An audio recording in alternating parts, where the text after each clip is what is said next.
Olá, pessoal! Seguimos na reta final da nossa leitura do livro Revendo Caminhos e hoje vamos começar a parte 3, Olhando o Futuro. Nem sempre conseguimos olhar o passado.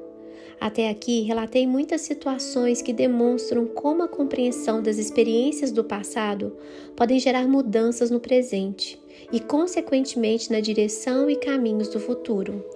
Podemos compreender o modo de agir de uma pessoa conhecendo sua história, seu mapa de mundo, construído na infância. Acredito no poder revelador da história e desse mapa. Na maioria das vezes, esta foi a chave para eu compreender as dificuldades de uma pessoa e conseguir ajudá-la. Porém, isso não significa que só conseguimos auxiliar alguém por esse caminho. Encontrei algumas pessoas que não estavam dispostas a me fornecer essas informações, e nem por isso o trabalho com elas se tornou impossível. Ricardo, um jovem de 18 anos, parecia muito ansioso ao me ligar numa tarde pedindo ajuda com urgência. Ele veio por indicação de um amigo seu, que eu havia atendido meses antes. Consegui falar com ele naquele mesmo dia, depois de meu último horário. Ele estava muito angustiado. Era o mais novo de 6 irmãos e o único que morava com os pais. Havia recebido uma proposta para ir para outra cidade, onde estavam 3 de seus irmãos, e ele teria oportunidade e ajuda para estudar e ter uma profissão, seu maior desejo.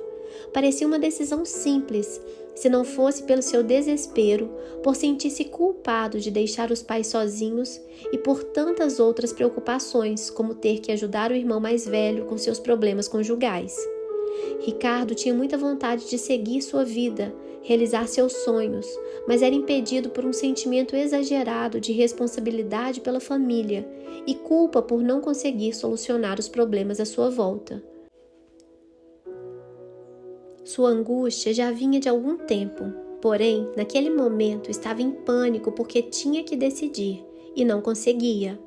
Suas razões não eram suficientes para impedir sua saída de casa. Seus pais não eram inválidos nem tão idosos.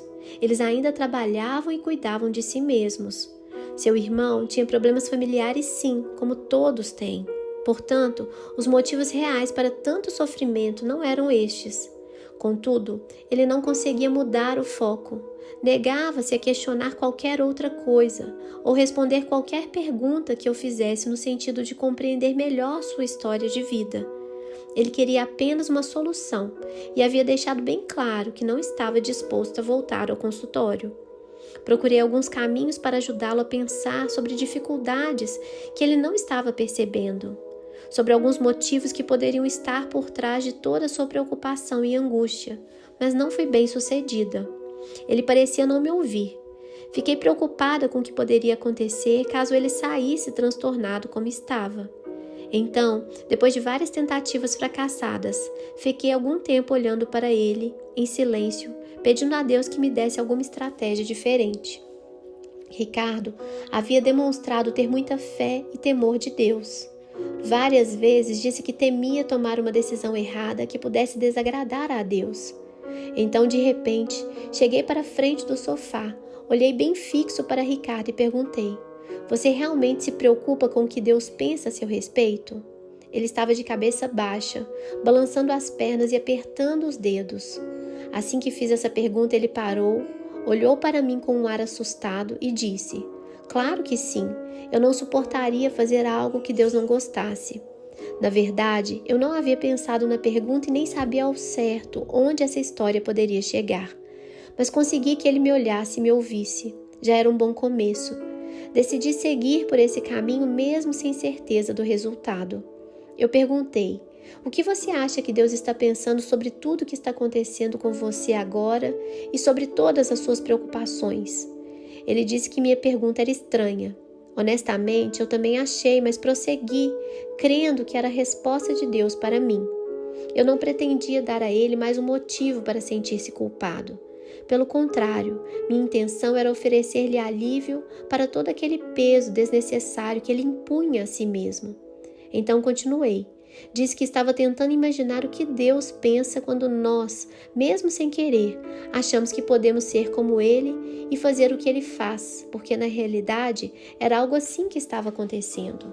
Eu lhe disse: você desejava estar em uma determinada cidade, estudando e trabalhando, mas também queria estar na casa de seus pais e próximo do seu irmão mais velho, como se fosse onipresente. Contudo, somente Deus tem esse poder. Você queria solucionar as suas dificuldades, a dos seus pais e de seu irmão, como se você fosse onipotente, mas só Deus é. Você está tentando assumir a responsabilidade de salvador da família toda, mas esse lugar pertence a Jesus. Você é forte com certeza, mas não é Deus. E além de tudo isso, você age como se fosse o único capaz na família, como se os outros fossem frágeis, incompetentes e sem nenhuma habilidade ou condição para conduzirem a própria vida. Eu creio que você está equivocado a respeito de Deus, de você mesmo e dos outros. Enquanto eu falava, ele permanecia me olhando e me ouvindo atentamente. Havia parado de sacudir as pernas e apertar os dedos. Quando terminei, ficamos em silêncio, olhando um para o outro por alguns segundos. Tempo que pareceu uma eternidade. Eu não sabia exatamente que efeito as minhas palavras tinham causado. Sabia apenas que havia conseguido chamar sua atenção e lhe tirar daquele estado de total descontrole e desespero. Quando enfim ele falou, percebi o alívio em sua voz e, consequentemente, dentro de mim. Resumindo, ele disse que nunca havia pensado por esse ângulo, mas fazia todo sentido, que à medida que eu falava, tudo foi ficando mais claro, e sem se dar conta era exatamente o que ele estava fazendo. Agora, mais calmo e aliviado, tivemos a chance de falar sobre algumas de suas inseguranças e medos, que estavam escondidos atrás de todas essas preocupações. Medo do novo, da possibilidade do fracasso e da responsabilidade em assumir a própria vida. Suas exageradas preocupações eram um freio inconsciente para evitar as mudanças. Ele tinha muitos planos, mas se sabotava por medo de realizá-los. Ricardo saiu com um sentimento muito diferente daquele de quando chegou, graças a Deus. Retornou na semana seguinte apenas para me dizer como estava e que decisões havia tomado. Me contou com otimismo que sua passagem já estava comprada e os planos traçados.